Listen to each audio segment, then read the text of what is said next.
ପ୍ରଭାତ ସମୟରେ ଯାହା ଆମେ 5 ପ୍ରକାର ପାଇପାରିବା, 5 ଦିନ ଯାହା ଦିଆଯାଇଛି ସେ ବାକ୍ୟ ଆମେ ଧ୍ୟାନ କରିବା। ତ ଆପଣମାନେ ମୋ ସହିତ ଖେଳନ୍ତୁ ଆଦି ପୁସ୍ତକ 32 ପର୍ବ ତାର 22 ପଦରୁ 32 ପଦ ଯାଏ। ଆଦି ପୁସ୍ତକ 32 ପର୍ବ ତାର 22 ପଦ ଠାରୁ 32 ପଦ ଯାଏ ଜଣେ ପଢ଼ିବାରେ ସାହାଯ୍ୟ କରନ୍ତୁ। ଅନନ୍ତର ସେ ରାତ୍ରିରେ ଉଠି ଆପଣାର 2 ଭାର୍ଯ୍ୟା ଓ 2 ଦାସୀ ଓ 11 ସନ୍ତାନଙ୍କୁ ଯବକ ଘାଟରେ ପାରି କରାଇବା ପାଇଁ ସଙ୍ଗରେ ନେଲା। ପୁଣି ସେମାନଙ୍କୁ ନଦୀ ପାର କରାଇ ଆପଣାର ସମସ୍ତ ଦ୍ରବ୍ୟ ସେ ପାରିକି ପଠାଇ ଦେଲା। ସେତେବେଳେ ଯାକୋବ ସେଠାରେ ଏକାକୀ ରହିଲା। ତେଣୁ ଜଣେ ପୁରୁଷ ପ୍ରଭାତ ପର୍ଯ୍ୟନ୍ତ ତାହା ସହିତ ମଲ୍ଲଯୁଦ୍ଧ କଲେ, ମାତ୍ର ତାହାକୁ ଜୟ କରିପାରିଲେ ନାହିଁ। ଦେଖି ସେ ଯାକୋବର ଉରୁ ଦେଶରେ ସନ୍ଧିସ୍ଥାନରେ ଆଘାତ କଲେ। ତାହାଙ୍କ ସହିତ ଏ ପ୍ରକାର ମଲ୍ଲଯୁଦ୍ଧ କରିବାରୁ ଯାକୋବର ଉରୁ ସନ୍ଧି ଖସିଗଲା। ଅନନ୍ତର ସେ ପୁରୁଷ କହିଲେ, ଆମ୍ଭକୁ ଛାଡ଼, କାରଣ ପ୍ରଭାତ ହେଲା। ଯାକୋବ କହିଲା, ତୁମେ ମୋତେ ଆଶୀର୍ବାଦ ନ କଲେ ମୁଁ ତୁମକୁ ଛାଡ଼ିବି ନାହିଁ। ପୁନର୍ବାର ସେ ପୁରୁଷ କହିଲେ, ତୁମର ନାମ କ'ଣ? ସେ କହିଲା, ଯାକୋବ। ସେ କହିଲେ, ତୁମେ ଯାକୋବ ନାମରେ ଆଉ ବିଖ୍ୟାତ ହେବ ନାହିଁ, ମାତ୍ର ଇସ୍ରାଏଲ, ପରମେଶ୍ୱରଙ୍କ ସହିତ ଯୋଦ୍ଧା ନାମରେ ବିଖ୍ୟାତ ହେବ, କାରଣ ତୁମେ ପରମେଶ୍ୱର ଓ ମନୁଷ୍ୟ ସହିତ ଯୁଦ୍ଧ କରି ଜୟୀ ହୋଇଅଛ। ସେତେବେଳେ ଯାକୋବ ପଚାରି କହିଲା, ମୁଁ ବିନୟ କରୁଅଛି, ତୁମର ନାମ କୁହ। ସେ କହିଲେ, ତୁମେ କି ହେତୁ ଆମର ନାମ ପଚାରୁଅଛ? ତେଣୁ ସେ ସେଠାରେ ଯାକୋବକୁ ଆଶୀର୍ବାଦ କଲେ। ସେତେବେଳେ ସେ ସ୍ଥାନର ନାମ ପନୁଏଲ, ପରମେଶ୍ୱରଙ୍କ ମୁଖ ରଖିଲା। ଯେହେତୁ ସେ କହିଲା, ମୁଁ ପରମେଶ୍ୱରଙ୍କ ମୁଖାମୁଖି ଦେଖିଲେ ହେଲେ ମୋର ପ୍ରାଣ ବଞ୍ଚିଲା। ଅନନ୍ତର ସେ ପନୁଏଲ ପାର ମୋଟେ ସୂର୍ଯ୍ୟୋଦୟ ହେଲା, ମାତ୍ର ସେ ଉରୁ ସନ୍ଧି ସକାଶୁ ଛୋଟାଇ ଚାଲିଲା। ଏହେତୁ ଇସ୍ରାଏଲର ସନ୍ତାନମାନେ ଅଦ୍ୟାପି କୌଣସି ଉରୁ ଦେଶର ଉପରିସ୍ଥ ସନ୍ଧିଶିରା ଭୋଜନ କରନ୍ତି ନାହିଁ, କାରଣ ସେ ଯାକୋବର ଉରୁ ଦେଶର ସନ୍ଧିଶିରା ସ୍ପର୍ଶ କରିଥିଲେ। ଏଇଟାଏ ପ୍ରଭୁଙ୍କର ପବିତ୍ର ବାକ୍ୟ। ଅଳ୍ପ ସମୟ ପ୍ରାର୍ଥନା କରିବି। ପାହେ ଆମଙ୍କର ବାକ୍ୟର ପରମେଶ୍ୱର ତୁମକୁ ଧନ୍ୟବାଦ ଦେଉଛୁ। ଯେଉଁ ବାକ୍ୟ ପଢ଼ିଗଲୁ ପ୍ରଭୁ, ସେହି ବାକ୍ୟ ସ୍ପଷ୍ଟ ଭାବରେ ବୁଝିବା ପାଇଁ ଏବଂ ବୁଝିବା ପାଇଁ ପବିତ୍ର ଆତ୍ମା ଅଭିଷେକ କର। ଆଉ ମୁଁ ନୁହେଁ, କିନ୍ତୁ ତୁମ ପବିତ୍ର ଆତ୍ମା କଥା କୁହ ବୋଲି এই নিবেদন যিশুଙ୍କ ନାମରେ ମାଗି ଆମେନ୍। এই ସମୟରେ ଆମେ ଆମଙ୍କର ଖ୍ରୀଷ୍ଟିୟାନ ବିଶ୍ୱାସ ସ୍ୱୀକାର କରିବା। ଆକାଶ ଓ ପୃଥିବୀର ସର୍ବଶକ୍ତିମାନ ସୃଷ୍ଟିକର୍ତ୍ତା ପିତା ଈଶ୍ୱରଠାରୁ ବିଶ୍ୱାସ କରେ, ଈଶ୍ୱରଙ୍କ ଦ୍ୱିତୀୟ ପୁତ୍ର ଆମମାନଙ୍କ ପ୍ରଭୁ ଯୀଶୁ ଖ୍ରୀଷ୍ଟ, ଯେ ଧର୍ମ ଆତ୍ମା ଶକ୍ତିରେ ଗର୍ଦ୍ଧନା କରାଯାଇ ମାରିଆ ଠାରୁ ଜାତ ହେଲେ, ପଇଁତ ପିଲାଧିକାର ସମୟରେ ଦୁଃଖ ଭୋଗ କଲେ, କ୍ରୁଶିତ ହେଲେ, ମୃତ ହେଲେ, କବରସ୍ଥ ହେଲେ, ମୃତ୍ୟୁମାନଙ୍କ ସ୍ଥାନକୁ ଓହ୍ଲାଇଲେ, ତୃତୀୟ ଦିନ ମୃତ୍ୟୁମାନଙ୍କ ମଧ୍ୟରୁ ଉଠିଲେ, ସ୍ୱର୍ଗକୁ ଆରୋହଣ କଲେ, ସର୍ବଶକ୍ତିମାନ ପିତା ଈଶ୍ୱର ଦକ୍ଷିଣ ପାର୍ଶ୍ୱରେ ବସି ଅଛନ୍ତି, ଯେଉଁଠାରେ ଜୀବିତ ଓ ମୃତ ଲୋକ ବିଚାର କରି ଆସିବେ। ତାହାଠାରେ ବିଶ୍ୱାସ କରେ, ଧର୍ମାତ୍ମାଙ୍କରେ, ଗୋଟିଏ ପବିତ୍ର ଖ୍ରୀଷ୍ଟିୟାନ ମଣ୍ଡଳୀରେ, ସାଧୁମାନଙ୍କ ମତରେ, ପାପ କ୍ଷମାରେ, ଶରୀର ଉତ୍ଥାନରେ, ଅନନ୍ତ ଜୀବନରେ ବିଶ୍ୱାସ କରେ। ଆମେନ୍।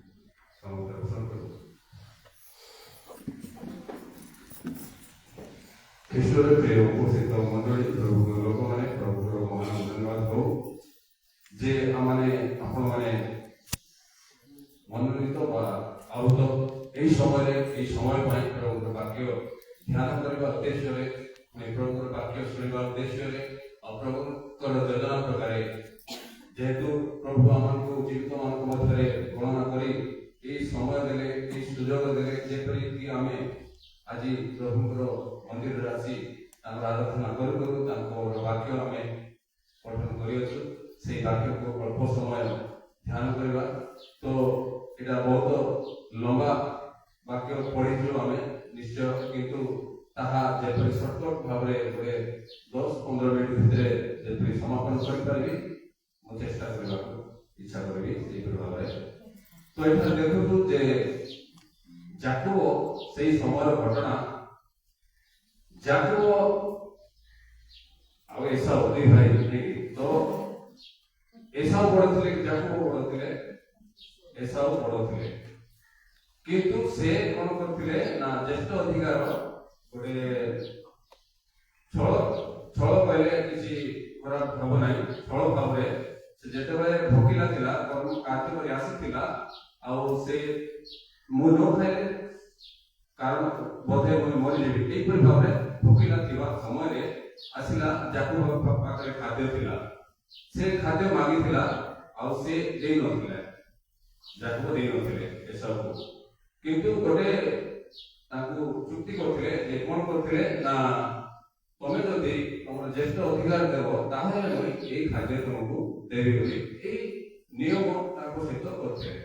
ତ ମୋର ଜୀବନ ତ ନ ଖାଇଲେ ପ୍ରାଣ ରହିବ ନାହିଁ, ତ ମୁଁ କାହିଁକି ଅଧିକାର ରଖିବି, କିନ୍ତୁ ମୁଁ ଖାଦ୍ୟ ଖାଇବି, ଆଉ ଜୀବନ ରହିଲେ ମୋର ଜୀବନ ରହିବ, ଖାଦ୍ୟ ଖାଇଲେ ମୋର ଜୀବନ ରହିବ, ଆଉ ତାହେଲେ ମୁଁ କାହିଁକି ଆଜି ସେ ଜ୍ୟେଷ୍ଠ ଅଧିକାର ରଖିବି ବୋଲି ଭାବିକି ସିଏ ଭୋକିଲା ଥିବା ସମୟରେ ସିଏ ତାକୁ ଉତ୍ତର ଦେଲା, ଜବାବ ଦେଲା ଯେ ଠିକ ଅଛି, ତମର ଜ୍ୟେଷ୍ଠ ଅଧିକାର ନିଅ, କିନ୍ତୁ ତମର ଖାଦ୍ୟ ମତେ ଦିଅ ବୋଲି ସିଏ ସେଇ ପ୍ରକାରେ ଯାକୁବ କଣ କରିଥିଲେ ନା, ତାଙ୍କର ଜ୍ୟେଷ୍ଠ ଅଧିକାରକୁ ସେ ଖାଦ୍ୟ ଦ୍ୱାରା ତାଙ୍କେ ନେଇଯାଇଥିଲେ। ତ ଏଇଟା ଭାବୁଛି ସେ ବରଣ କରି ମଧ୍ୟ ନେଇଯାଇଥିଲେ ଯାକୁବ। ତ ଏଇ ସମୟରେ ଦେଖନ୍ତୁ ଯେ ଯେତେବେଳେ ଏଠି 22 ପଦ ଲେଖା ଯାଉଛି, ଅନନ୍ତର ସେ ରାତ୍ରିରେ ଉଠି ଆପଣଙ୍କ 2 ଭାର୍ଯ୍ୟା ଓ 2 ଦାସୀ ଓ 11 ସନ୍ତାନକୁ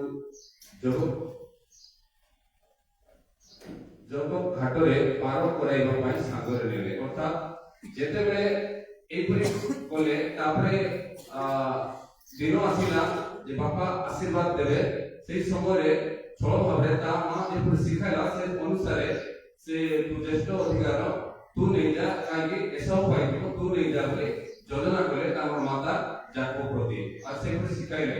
ତାପରେ ଯାଇକି ଛଳ ଭାବରେ ଯାକୁବ ଲୋମ କରିଥିଲା ତାଙ୍କ ଦେହ, ସେଇପରି ବସ୍ତ୍ର ପିନ୍ଧିଲେ, ଆଉ ଯାଇକି ଆଶୀର୍ବାଦ ଗ୍ରହଣ କରି ନେଇଯାଇଥିଲେ ତାର ମା କହିବା ପ୍ରକାରେ। ଏପରି ଭାବରେ ନେଇଲା ପରେ ଯେତେବେଳେ ତା ଭାଇ ଆସୁଛନ୍ତି ଏସବୁ, ଆଉ ସେତେବେଳେ ସେ କଣ ଭୟଭୀତ ଡରି ଯାଇକି କଣ କରିଥିଲେ ନା, ନିଜର ମାତା ନିଜର ଭାଇ ଗଲେ ଯାକୁବକୁ ପଠେଇ ଦେଇଥିଲେ। ତାଙ୍କର ନାଁ କଣ, ତାଙ୍କର ସେ ଯାକୁବର ବୋଧେ ମାମୁଁ ହେବେ ଲାବନ ଘରକୁ ପଠେଇଥିଲେ। ଆମର ଯାକୁବ ସେଠାରେ ଯାଇଥିଲେ, ଗଲା ପରେ ସେଠି ରହିଲେ, ରହିକି ସେଠାରେ କେତେ ବର୍ଷ କାଳ ରହିଥିଲେ ଆପଣ ମାନେ ଜାଣନ୍ତି କି? ପ୍ରାୟ 14 ବର୍ଷ ସେଠାରେ ରହିଥିଲେ। ତ ସେଠାରେ ଗଲେ ଛଳରେ କପଟରେ ଯେଉଁ ଜ୍ୟେଷ୍ଠ ଅଧିକାର ସେ ନେଇଯାଇଥିଲେ, ସେହିପରି ଭାବରେ ତାଙ୍କୁ ମଧ୍ୟ ସହଜରେ ଅନେକ ବିଷୟ ପାଇନଥିଲେ, ଯାକୁବ ଅନେକ ବିଷୟ ମିଳିନଥିଲା। ସେହିପରି ଭାବରେ ସିଏ ଗଲେ, ଆଉ ଦେଖିଲେ ତାଙ୍କର 2 ଝିଅ ଥିଲେ, ଲେୟା ଆଉ ରାହେଲ, ଆଉ ଲେୟା ବଡ଼, ରାହେଲ ସାନ ଥିଲେ। ତ ସେଠାରେ ତାଙ୍କୁ ସେ ରାହେଲ ପ୍ରତି ମନ ହେଲା, ପ୍ରେମ କରି ବସିଲେ, ଆଉ ପରବର୍ତ୍ତୀ ସମୟରେ ତାଙ୍କର ମାମୁଁକୁ କହିଲେ ଲାବାନକୁ ଯେ ତମ ଝିଅକୁ ମତେ ବିବାହ କରିଦିଅ ବୋଲି। ତାହେଲେ ନିଶ୍ଚୟ ଅନ୍ୟ ଲୋକକୁ ଦେବା ଅପେକ୍ଷା ତୁମକୁ ମୋ ଝିଅ ବିବାହ କରିଦେବି, କିନ୍ତୁ ତମେ ଗୋଟେ କାମ କରିବାକୁ ପଡିବ, କଣ ନା ତମେ କାର୍ଯ୍ୟ କରିବାକୁ ପଡିବ, 7 ବର୍ଷ କାଳ କାର୍ଯ୍ୟ କରିବାକୁ ପଡିବ, ତାପରେ ତମକୁ ବିବାହ କରେଇ ଦେବି ବୋଲି କଥା ଦେଲେ ଲାବାନ। ତ ସେତେବେଳେ 7 ବର୍ଷ ଯାକ କାର୍ଯ୍ୟ କରିବେ, କଟିଲା ପରେ ଯାଇକି ଯେତେବେଳେ 7 ବର୍ଷ ଭର୍ତ୍ତି ହେଇଯିବ, ଭର୍ତ୍ତି ହେଲା ପରେ ତାଙ୍କ ଶ୍ୱଶୁରକୁ କହିବେ ବା ଲାବଣକୁ କହିବେ, ଠିକ ହେଲା 7 ବର୍ଷ ପୂର୍ଣ୍ଣ ହେଲା, ତମ ଝିଅକୁ ବିବାହ କରିଦିଅ ବୋଲିକି। କିନ୍ତୁ ଯେତେବେଳେ ସେତେବେଳେ ତାପରେ ତାଙ୍କର ବଡ ଝିଅ ଲେୟାକୁ ବିବାହ କରିବା ଆଣିବେ, ବିବାହ କରିବା ଦେବା ପାଇଁ।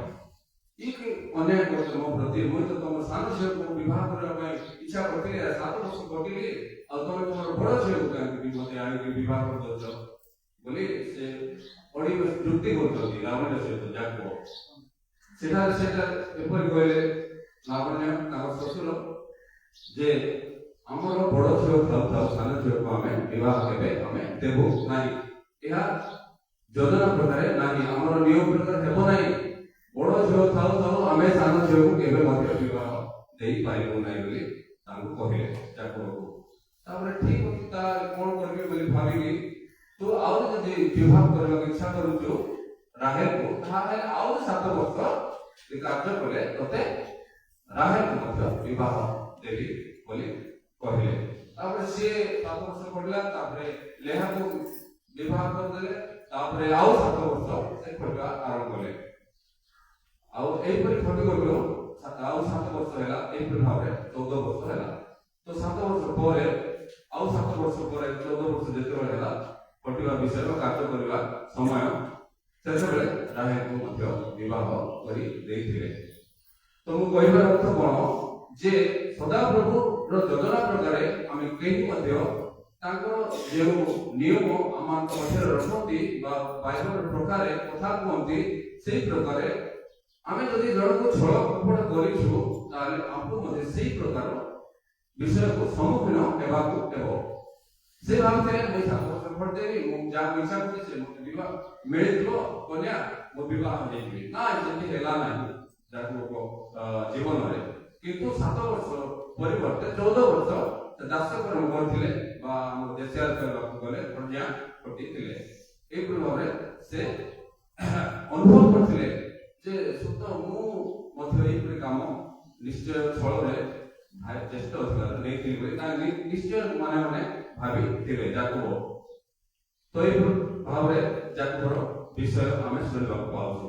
ଯେତେବେଳେ ଏହି ଯୋଉ ପାଠ କରିଗଲୁ ଆଦି 32 ତାର 22 ରୁ 32 ପଦ ଭାବରେ ଏଠାରେ ଏପରି ଭାବରେ ବର୍ଣ୍ଣନା କରାଯାଇଅଛି ଯେ ଯେତେବେଳେ ସେ 7 ବର୍ଷ 14 ବର୍ଷ ଖଟିଲା ପରେ ତାର ମନରେ ଗୋଟେ ଉକ୍ତି ହେଲା ବା ସେ ନିଜକୁ ବିବେଚନା କଲେ ବା ଭାବିଲେ ଯେ ମୁଁ ସତ୍ୟରେ ଜ୍ୟେଷ୍ଠ ଅଧିକାର ପାଇକି ଡରିକି ମା କଥା ପ୍ରକାରେ ମୁଁ ପଳେଇ ଆସିଥିଲି, କିନ୍ତୁ ଏବେ ବହୁତ ଦିନ ବିତି ଯାଇଛି, କାଳେ ମତେ ଭାଇ ମତେ କ୍ଷମା କରିବେ। ତ ଏଥିପାଇଁ ମୁଁ ପ୍ରସ୍ତୁତ ହେବି, ମୋ ଭାଇ ପାଖକୁ ଯିବି, କ୍ଷମା ମାଗିବି, ଆଉ ତାର ଅଧିକାର ବା ତା ସହିତ ଯେଉଁ ମୋ ଅନୁଭବ ଥିଲା ବା ଦୁର୍ବ୍ୟବହାର କରିଥିଲି, ତାର ଜ୍ୟେଷ୍ଠ ଅଧିକାର ଛଡାଇ ଆଣିଥିଲି, ସେ ରାଗି ଯାଇଥିଲେ, ମତେ ମାରିବାକୁ ଇଚ୍ଛା କରୁଥିଲେ, ସତରେ ତାର ହୃଦୟରେ ଏପରି ରହିଥିଲା। କିନ୍ତୁ ବର୍ତ୍ତମାନ ଏତେ ବର୍ଷ ହେଲାଣି ତାଙ୍କର ଯୋଉ କ୍ରୋଧ ଥିଲା ବା ଦିଶା ରାଗ ଥିଲା, ସେ ରାଗ କାଳେ କମି ଯାଇ ଭାବିକି ସେ କଣ କରୁଛନ୍ତି ନା ଏଇ 22 ପଦରୁ 32 ପଦ ଅନୁଯାୟୀ ସେମାନେ ବାହାରୁଛନ୍ତି। ଲେଆ ରାହେଲ ଆଉ ଲେଆର ଦାସୀ ରାହେଲର ଦାସୀ ଆଉ ଯାକୁବ ଆଉ ତାଙ୍କର ସବୁ ଲୋକମାନେ ସବୁ ବାହାରିକି ଗଲେ। କେମିତି ବାହାରିକି ଗଲେ? ଭେଟି ନେଇକି ବାହାରିକି ଯିବେ। ଜଣକୁ ଆଗରେ ସେଠି ହଉଥିଲା। ସେତେବେଳେ କଣ ସବୁ ରଖୁଥିଲେ ନା ଅଟ ରଖୁଥିଲେ, ଗଦ ରଖୁଥିଲେ, ଆଉ କ୍ଷୀର ଗାଈ ରଖୁଥିଲେ, ଏଇ ସବୁ ବିଷୟ ସବୁ ପାଖରେ ରଖୁଥିଲେ, ମେଣ୍ଢା ଛେଳି ସବୁ ବିଷୟ ରଖୁଥିଲେ। ଏମିତି ରଖି ରଖି ରଖି ରଖି ସିଏ ଯାକୁବ ଅନେକ ପ୍ରକାର ଓଟ, ଗଧ, ମେଣ୍ଢା, ଛେଳି ଏ ସବୁ ତାଙ୍କୁ ଭର୍ତ୍ତି ହେଇଥିଲା, ବହୁତ ହେଇଥିଲା। ହୁଏତ ଭାବିଲା 400 କି 500 ମଧ୍ୟ ହେଇଯାଇପାରେ। ତ ସେଥିରୁ କଣ କଲେ ନା ଅଧା କଲେ, ଅଧା କରିକି ଅଧା ମୋ ଭାଇ ଭେଟି ଦେବି, କାଳେ ଭେଟି ଦେଖିକରି ମଧ୍ୟ ମତେ କ୍ଷମା ଦେବେ ଆଉ ମତେ ଭାଇ ଭାବରେ ଆନନ୍ଦିତ କରିବେ ବୋଲି ଏହା ତାଙ୍କର ମନ ବା ମନରେ ଭାବିଲେ ଏପରି ଭାବରେ। ଆଉ ତାଙ୍କର ଯେତିକି ଥିଲା ସବୁ ଗଧ, ଓଟ, ତାପରେ ଏସବୁ ଯାହା ଥିଲା ମେଣ୍ଢା ଏସବୁ ନେଇକି ଅଧା କଲେ। ତାଙ୍କର ଯେତିକି ଥିଲା 2 ଭାଗ କରିକି ଗୋଟିଏ ଭାଗ ଭାଇକୁ ଭେଟି କରିବା ନିମନ୍ତେ ସେ ଚିନ୍ତା କଲେ। ଆଉ କିନ୍ତୁ କଣ ମୁଁ ଆଗରେ ଯଦି ପଳେଇବି କାଳେ ଇଚ୍ଛା ରଖିଥିବେ, କ୍ରୋଧ ଥିବ ତାଙ୍କ ହୃଦୟରେ, ତାହେଲେ ମତେ କ୍ଷମା କରିବେ ନାହିଁ, ମାରିଦେବେ ବୋଲି ଏଇ ଡର ଥିଲା। କାହାକୁ? ଯାକୁବକୁ, ଏସବୁ ମତେ ମାରିଦେବେ ବୋଲି। ସେଥିପାଇଁ ସେ କଣ କଲେ ନା ନିଜର ଦାସମାନଙ୍କୁ ଆଗରୁ ପଠେଇଲେ, ଯାଅ ସମ୍ବାଦ ନେଇକି ଯାଅ, ଆଉ ଏଇଠି ଭେଟି ନେଇକି ଦିଅ, ଆଉ ତମ ଭାଇ ଆସୁଛନ୍ତି ତମକୁ ଭେଟ କରିବା ପାଇଁ ବୋଲି ସମ୍ବାଦ ନେଇକି ପଠାଇଲେ ଏମାନଙ୍କୁ, ତାଙ୍କର ସମ୍ବାଦଦାତା ମାନଙ୍କୁ ଯାକୁବ। କିନ୍ତୁ ଯେତେବେଳେ ତାଙ୍କର ସମ୍ବାଦଦାତା ମାନେ ଗଲେ ଆଉ ଫେରିଲା ବେଳକୁ ତାଙ୍କୁ ଗୋଟେ କଥା କହୁଛନ୍ତି ଯେ ନାଇଁ ତମ ଭାଇ 400 ଲୋକଙ୍କ ସହିତ ତମକୁ ଭେଟିବାକୁ ଆସୁଛନ୍ତି ବୋଲି ସମ୍ବାଦ ପାଇଲେ। କିଏ ପାଇଲେ? ଯାକୁବ ପାଇଲେ। ତ ସେ ଆହୁରି ଭୟଭୀତ ହେଇଗଲେ। କିଏ? ଯାକୁବ ଆହୁରି ଭୟଭୀତ ହେଲେ। 400 ଲୋକ ନେଇକି ଆସୁଛନ୍ତି, ମତେ କାଳେ ମାରିଦେବେ ବୋଲି। ଆହୁରି ଯେତିକି ଭାଗ କରିଥିଲେ 2 ଭାଗ, ଆଉ ଭାଗ ଯେତିକି ଥିଲା ସମ୍ପତ୍ତି ସେଟା ବୋଲି କହିଲେ ଚଳେ, ଯୋଉ ଓଟ, ଓଟ ଗଧ ମେଣ୍ଢା ଏ ସବୁ ଆଉ ଦୁଇ ଭାଗ କରିଦେଲେ। ଦୁଇ ଭାଗ କରିକି ଗୋଟେ ଭାଗ ମୋର ଲୋକମାନଙ୍କୁ ଅଲଗା କରି ରଖିଲି, ଗୋଟେ ଭାଗ ମୋ ପାଖରେ ରଖିଲି। କାଳେ ମତେ ମାରିଦେଲେ ମଧ୍ୟ ଅଲଗା ଏତିକି ବଞ୍ଚିକି ରହିବ ବୋଲି ସେ କଣ କଲେ ନା ସ୍ଥିର କଲେ ଯାକୁବ। ଏହିପରି ଭାବରେ ଭୟଭୀତ ହେଇକି ରହିଥିଲେ। ଆଉ ଯାଉ ଯାଉ ଯାଉ ସେଇ ଯୋଉ ନଦୀ ପାର ହେବା ସମୟର ବିଷୟ ଘଟଣା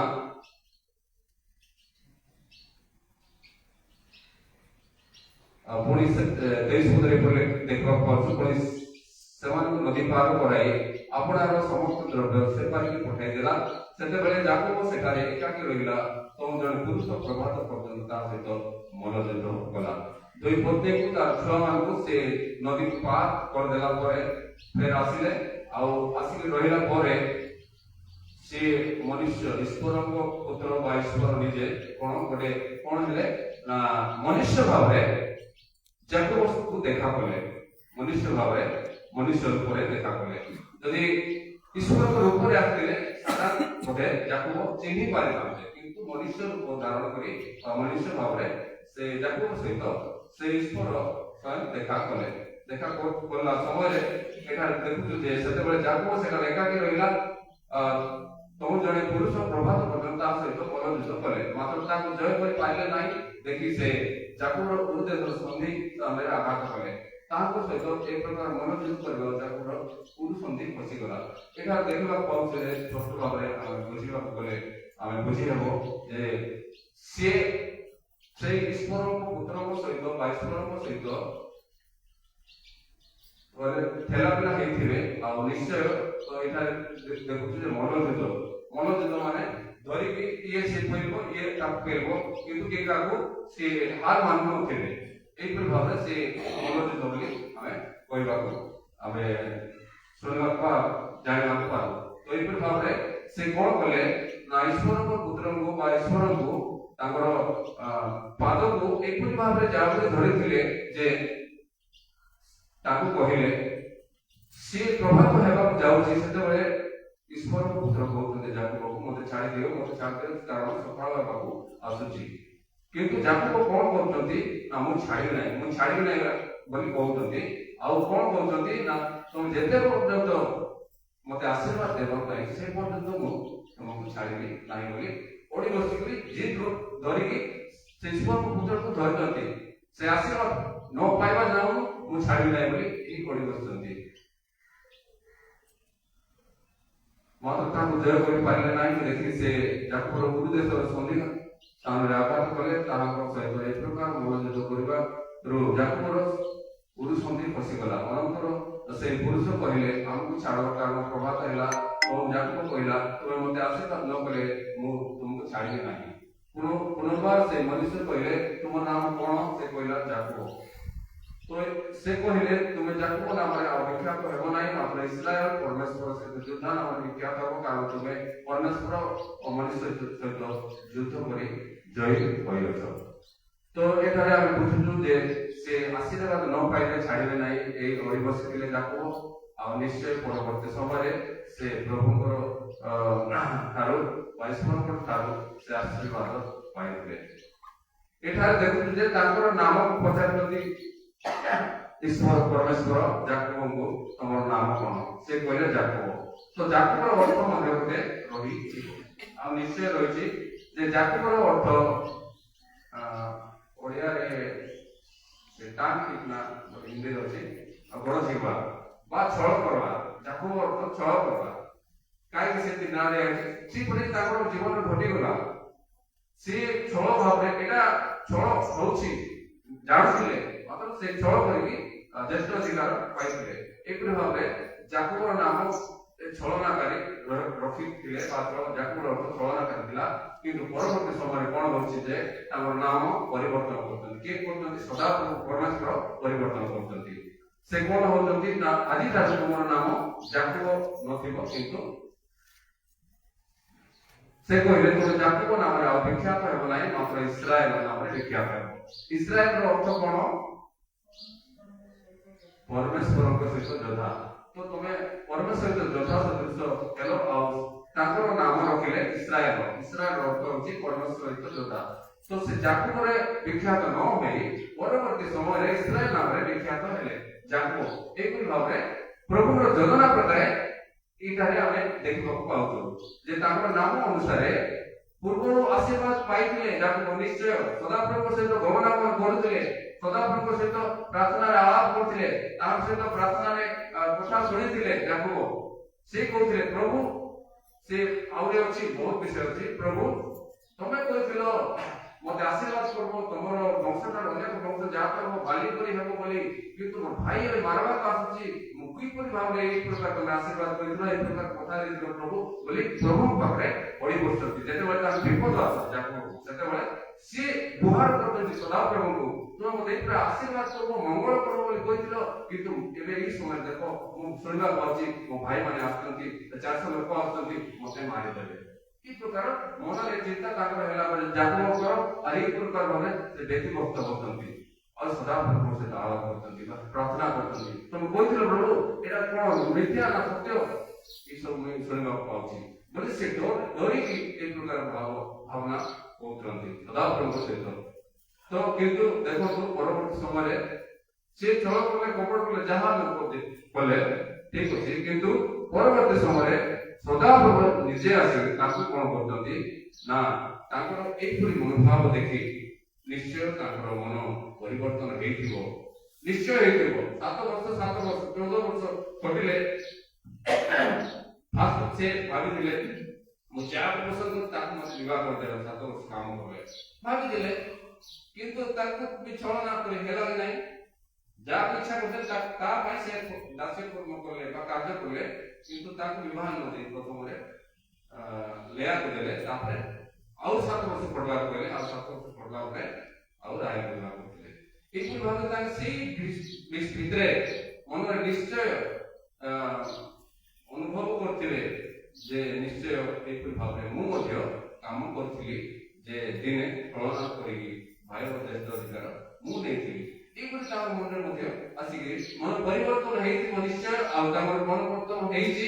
ହେଲା ପରେ ସେ କଣ ସଦାପ୍ରଭୁଙ୍କ ସହିତ ପରମେଶ୍ୱର ସହିତ ମିଳନତା ହଉଛି ଏହି ନଦୀ କୂଳରେ, ଆଉ ଏଇ ସମୟରେ ପରମେଶ୍ୱରଙ୍କ ସହିତ ଆଉ ଯାହା ହେଲା ସେ ଯେ ଆଶୀର୍ବାଦ ନ ପାଇଲେ ଛାଡ଼ିଲେ ନାହିଁ, ଏଇସବୁ ବିଷୟ ହେଲା। ଆଉ ପରେ ପରବର୍ତ୍ତୀ ସମୟରେ କଣ କରୁଛନ୍ତି ନା ପରମେଶ୍ୱରଙ୍କୁ ତାଙ୍କ ଆଶୀର୍ବାଦ କରୁଛନ୍ତି, ଆଉ ତାଙ୍କ ନାମକୁ ମଧ୍ୟ ପରିବର୍ତ୍ତନ କରୁଛନ୍ତି। ଏହିପରି ଭାବରେ ଆମେ ଦେଖୁଛୁ ଯେ ଯାକୁବର ଜୀବନୀର ରହସ୍ୟ ବିଷୟ।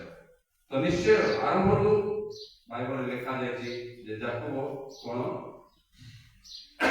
ସେ ଆଶୀର୍ବାଦ ପ୍ରାପ୍ତ ହେବେ, ଆଉ ଯାକୁବର ନାମ ସହିତ ପରମେଶ୍ୱର ନାମ ମଧ୍ୟ ଯୋଗ କରାଯାଇଛି। ଆମେ କହିବାକୁ ଗଲେ କଣ ଆମେ ବୁଝୁଛୁ ନା ଅବ୍ରାହମର ପରମେଶ୍ୱର, ଇସାକର ପରମେଶ୍ୱର, ଆହୁରି ଯାକୁବର ପରମେଶ୍ୱର ବୋଲି ଏଇ 3 ବ୍ୟକ୍ତିଙ୍କ ମହାନ ନାମକୁ ଯୋଗ କରିକି ଈଶ୍ୱରଙ୍କର ନାମ କୁହାଯାଉଛି। ଆଉ ଅନ୍ୟ କାହା ସହିତ ଯୋଗ କରାଯାଉଛି କି ନାହିଁ, କିନ୍ତୁ ଅବ୍ରାହମର ପରମେଶ୍ୱର, ଇସାକର ପରମେଶ୍ୱର ଆଉ ଯାକୁବର ପରମେଶ୍ୱର ବୋଲି ଏଇ 3 ବ୍ୟକ୍ତି ପ୍ରଭୁଙ୍କର ଅନୁଗ୍ରହ ପ୍ରାପ୍ତ ଲୋକ ଥିଲେ, ଆଉ ପ୍ରଭୁଙ୍କ ସହିତ ଗମନାଗମନ କରୁଥିଲେ। ଆଉ ଯାକୁବ ପରବର୍ତ୍ତୀ ସମୟରେ ଯାହା ସବୁ ଭୁଲ କରିଥିଲେ, ପରବର୍ତ୍ତୀ ସମୟରେ ପ୍ରଭୁ ତାଙ୍କୁ ଆଶୀର୍ବାଦ କଲେ, ଆଉ ତାଙ୍କର ନାମ ମଧ୍ୟ ପରିବର୍ତ୍ତନ କରିଥିଲେ। ତାପରେ ସେଇ ଯୋଉ ସେତେବେଳେ ଯାକୁବ ପଚାରି କହିଲା ମୁଁ ବିନୟ କରୁଛି ତୁମର ନାମ କୁହ, ଈଶ୍ୱରଙ୍କୁ ପଚାରିଲେ ଯାକୁବ, ସେ କହିଲେ ତୁମେ କି ତୁ ଆମର ନାମ ପଚାରୁଛ। ତ ସେ ସେଠାରେ ଯାକୁବକୁ ଆଶୀର୍ବାଦ କଲେ, ସେତେବେଳେ ସେ ସ୍ଥାନର ନାମ ଅନୁୟ, ଅର୍ଥାତ୍ ଅନୁର ଅର୍ଥ ହେଉଛି ପରମେଶ୍ୱରଙ୍କର ମୁଖ ରଖିଲେ। ଯେହେତୁ ସେ କହିଲା ମୁଁ ପରମେଶ୍ୱରଙ୍କୁ ମୁଖାମୁଖି ଦେଖିଲେ ମୋର ପ୍ରାଣ ବଞ୍ଚିଲା।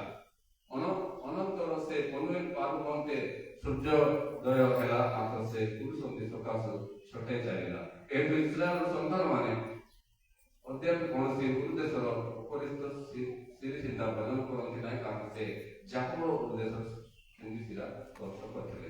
ଏହିପରି ଭାବରେ ଯେତେବେଳେ ପ୍ରଭାତ ହେଲା, ତାପରେ ପରମେଶ୍ୱର ଚାଲିଗଲେ, ଆଉ ଯାକୁବ ମଧ୍ୟ ସେ ଆସିଲେ ଆଗକୁ।